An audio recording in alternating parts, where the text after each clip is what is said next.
The Samsung Galaxy S23 Ultra is set to release next month, which begs the question, does Apple stand a chance? In terms of the camera, which is one aspect both phones are heavily compared to, the S23 Ultra will give us some cool features beside its new 200-megapixel sensor, which will improve nightography much better than the S22 Ultra. Okay. So, join us today as we talk about that and other things to expect. I'm all ears. Camera. The S23 Ultra should still have 4 cameras, but there will be a significant upgrade to one of them. A 200-megapixel primary camera is in the works.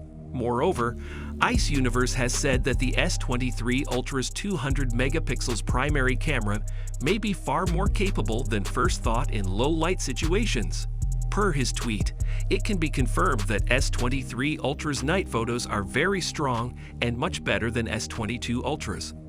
I think it's the biggest improvement of Samsung's flagship mobile phone in 5 years. The Galaxy S22 Ultra already has a camera that performs well in low light, so these improvements should result in stunning photos regardless of the time of day. Amazing. This is just one of several ways in which the Galaxy S23 Ultra may outperform the iPhone 14 Pro Max. Wow.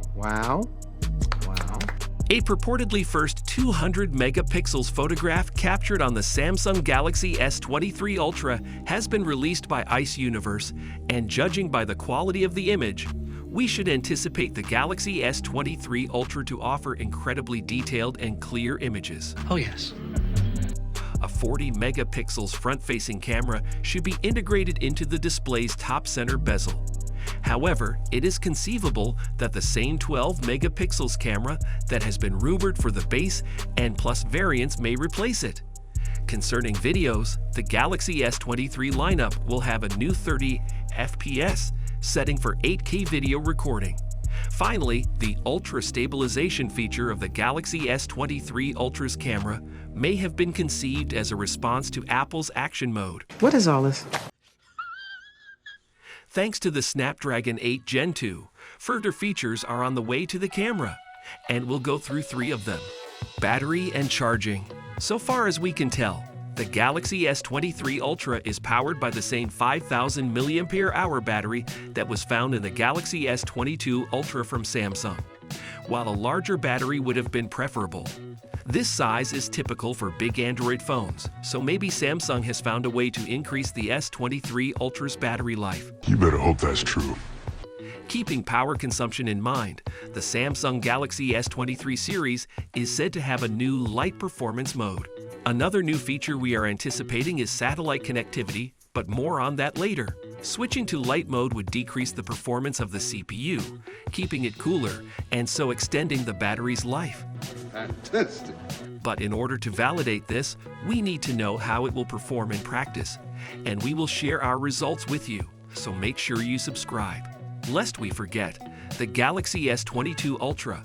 The S23 Ultra will have a 45 watts maximum. Snapdragon 8 Gen 2. Qualcomm has finally released the Snapdragon 8 Gen 2, the latest version of its top-of-the-line Snapdragon chipset. So what does the 8 Gen 2 have to offer in terms of the camera? Here are 3 of them. 3. Semantic segmentation. Snapdragon 8 Gen 2 has a cutting-edge capability called semantic segmentation. As with the previous point, this is made feasible by the open connection between the ISP and the AI core. It can separate the subject of a photograph from its background. The ISP processes the picture while the AI engine determines what is what. A good illustration of this is a picture of a person standing outside while dressed in a suit and wearing sunglasses. The AI system can relay specifics about the clothes seen in the snapshot. The setting in general. 2. Bokeh engine.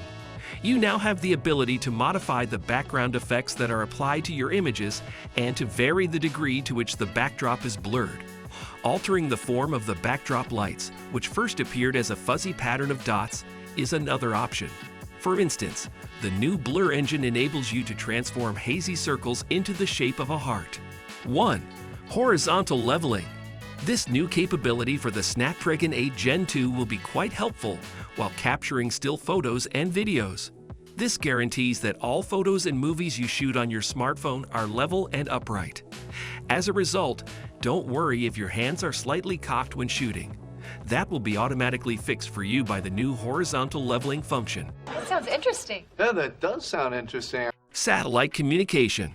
When a user of the Samsung Galaxy S23 series is in an area without cell service, they may be able to send and receive critical messages through satellite.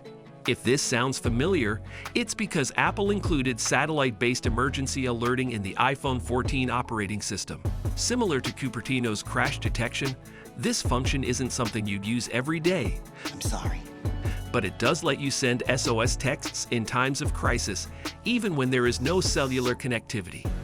Samsung plans to work with Iridium Communications and its network of 66 low-orbit satellites to provide the same kind of emergency backup communication.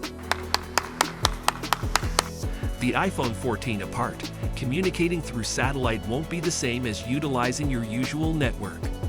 Reportedly, Samsung's implementation will be restricted to SMS and low-resolution picture sharing, much as Apple's is for emergency SOS texts and location sharing through the Find My app. The second is to aid in determining your precise position by showing what landmarks are in the area shown visually. As 2023 approaches, we eagerly anticipate learning which capabilities each Samsung really employs and how effectively they function. Anyway, I'm curious as to whether you guys believe Apple can compete with Samsung, or if you think Samsung has Apple completely beaten. Share your thoughts with us in the comments section below. Thanks for watching and see you on our other videos.